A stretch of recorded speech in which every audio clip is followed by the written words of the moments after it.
Hello and welcome to a very special How I Paint Things. Now today in front of us we've got one of the Necron warriors from the Mephrit Dynasty. Now the Necrons are a species, if you want to put it their way, of ancient warriors who went to sleep something like 6 million years ago. It's a crazy long time that they've been unconscious in their tomb worlds. And after their long deathless sleep, they have awoken and they have found that the galaxy is populated with sentient beings and they are none too impressed. So they are basically doing a bit of the old Dalek style and going across the galaxy, getting rid of anything that doesn't suit them. And unfortunately, that is all biological life. Uh-oh. Luckily, they're really easy to paint. So let's get a quick look at how I did this one. So to start off with, the list of ingredients for your average Necron warrior is a little less than some of the other stuff you're going to be painting. I started off from a base coat spray of lead belcher, though you could use Chaos Black just as easily. What I've got then is a little bit of lead belcher over the top. Now some days you might find that when you're spraying your lead belcher over the top of the Necron, it'll come out looking a little more grey than silver, and that's just to do with, humidity, ambient temperature, all that sort of carry on. So if you're finding that your dude's not as bright and shining as you would like, just get some lead belcher out of the pot, go over the top with that. Then we're going to hit them with a Nuln Oil wash all over the model, and for the first time today I'm going to use Nuln Oil Gloss. Now I've never used this before, so if it comes out looking funny, you'll know why. Then when that's dry, Necron Compound. I mean, the clue is in the name. We're going to dry brush Necron Compound over the whole model. Now his weapon and this little bar thing that's sort of powering his gun, we're going to paint separately. The main part of the Necron is obviously the fact he's silver.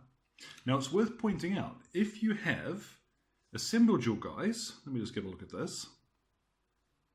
You'll notice that you've got along here, this long section, and that's where these green bars fit. Now what you can do is there's actually a little cap that goes on the end of there. So when you've glued everything together, this little green bar sits across the rifle. So we can see on this bloke here, I have glued it all together and sprayed it. So it's not going to have that cool glowing effect. We're going to paint that differently. But for these guys, if you want to do super easy Necrons and you want them to look, like they are on the box, just assemble everything except the rod. And then later on, when all of your painting is finished, you can lightly bend this little plastic sort of bar into place and that'll just clip neatly in there. Okay, so just something to think about when you're assembling your Necrons. If you don't want to have to paint these things, leave them out before you spray. So once your lead belcher base coat is looking how you'd like, out comes the big old brush and that Nuln Oil. Now you could use ordinary Nuln Oil for this. I'm just curious to see how the gloss turns out. So we're going to experiment together. What you're going to do now is go around the whole model and just work this into all of the recesses, same as you would with any other wash. If it ends up on his weapon or anything that we're going to paint later, it doesn't really matter. Just take your time now, get into all of the crevices, and make sure that this Necron is covered in Nuln Oil. Now about half an hour later, this is how our Necron looks. And to be honest, that Nuln Oil gloss actually looks really cool. I was a little bit worried it was going to just be, perfectly ordinary, but it's come out pretty well. If I was looking to get these guys out on the table really fast, I might even just leave the metal at that stage. But because as always we're going to go a little bit further, let's grab our Necron Compound. We're going to very lightly dry brush just to see what we left behind. So let's start on the front of his noggin there. Yeah, that's cool. Okay. Now it's important when you've got this gloss on, leave it to dry for as long as you can. Reason being, because this stuff is glossy, it's actually a little more difficult to tell when it's properly dry. So for the sake of argument, just leave it for as long as you're able to. Okay, half an hour is normally enough, but why not just walk away? Go mod Skyrim. Now it might be a little difficult to see actually on the camera, but all that's done is just to make those edges a little bit more pronounced. It's pretty cool actually, and that gloss effect isn't lost from the dry brush, so I'm actually quite impressed with that. I might do that again. Now what I'm going to do now is paint in the rod and this cabling on his weapon. If you're going to paint a Dynasty or what have you that has these shoulder pads a certain color rather than just silver, you could paint those in at this stage, but that's up to you. I'm going to leave them silver. Either way, I've got a little bit of Jokera orange, a wee bit of water in my brush just to mix that in. And what I'd recommend is when you're painting these bars is to start from the edge and draw in towards the center. Don't worry about going all the way. Then, once that step's dry, flip them around and again, paint from the edge and draw towards the center.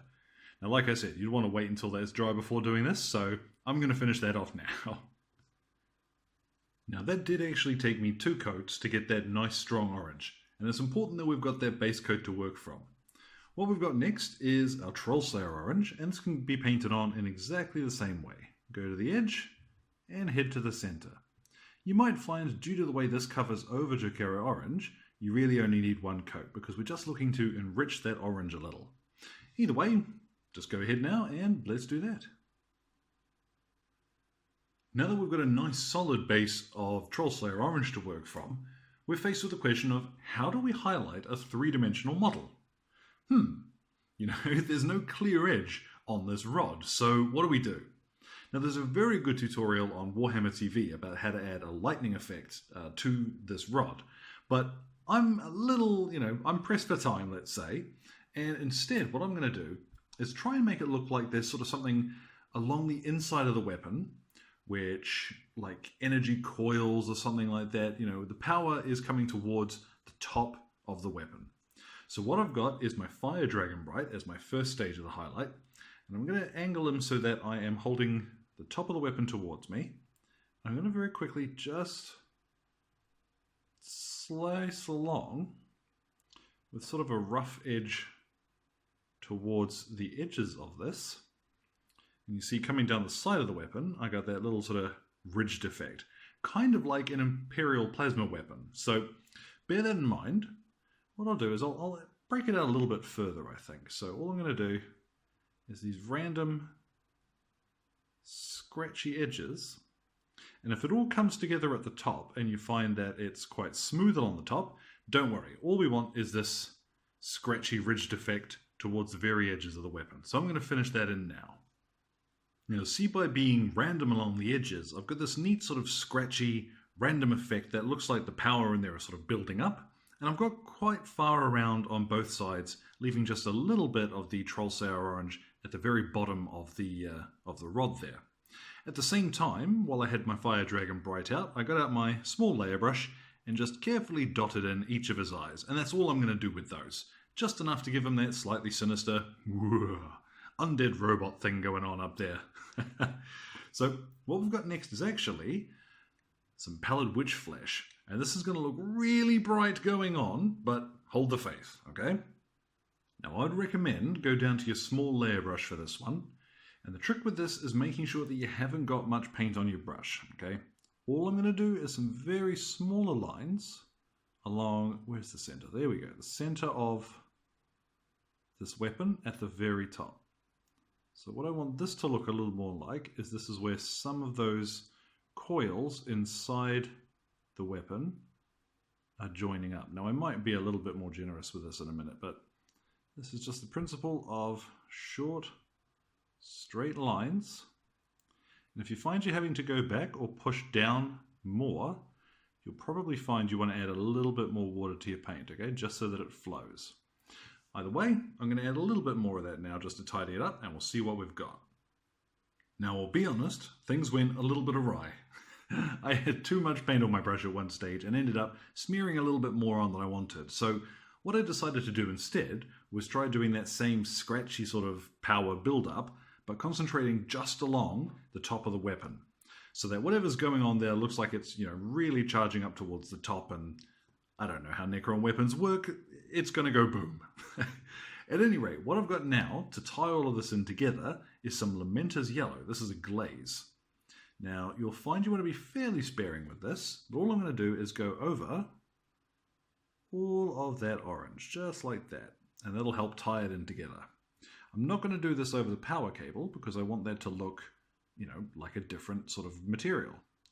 But at any rate, for this here, this is all I got to do. But that's not looking too bad. I might in the future, though, actually put those lighter scratches on either side of that rod rather than up towards the center. I think that bright sort of colour along either side might look a little better. You can experiment with that. I'd probably suggest that after having gone and shown you me doing this, but the technique would be the same, okay? So what I've got here is just a wee smidgen of Retributor armor, and all I'm going to do is just that little sign on his chest. So you can be pretty sparing with this, just enough gold to make that stand out. It'll look kind of brassy, but that suits the color scheme, I think. Now, don't tell anybody, but while you weren't looking, I went and I repainted the rod on the gun. And I think that side-by-side zappy effect does work much better. You might try repositioning it to how you think it'll look cool, but the actual effect itself is really easy to do. That's why it was so quick to just get in there and fix it up for how I wanted it to look. Anyway, I've now got my black, and as ever I'm using my Vallejo black for this one, but if you've got Abaddon black, you can go ahead and use that instead. All I'm going to do now is black in his weapon, and all I'm going to do is avoid any of these sort of working parts, so any of the big technological bits that look like they're responsible for some kind of zapping. I'm going to dodge those, but just get around now and black in where you think is going to look best. And then we'll do just a little Dark Reaper along the extreme edges of some of this Gorse Blaster. Gorse Flayer. You know, I can never remember which Gorse weapon each of these guys is armed with. At any rate, any of those sharp edges. Get in there now. Then when those final highlights are done and his base finished, our Necron warrior is ready to rise from his tomb and exterminate the living. He's not a happy chap about having woken up and found out that the universe is populated, but whatever the case, he's not too difficult to paint. The basics work really well on this. That Nuln Oil is pretty cool, and a quick dry brush over the top is the bee's knees. Like I said, you can avoid having to repaint the weapon bar if you leave it out during spraying, but I think the orange is pretty cool. You know, I'm a big fan of color orange, so it looks cool on the table, I think. At any rate, if you guys enjoyed that, you know, or something was useful to you there, hopefully, you can drop a comment down there in the old box or get in touch. My Facebook and Twitter are both linked there too. So as ever, guys, thank you very much for your time. You enjoy the rest of your day.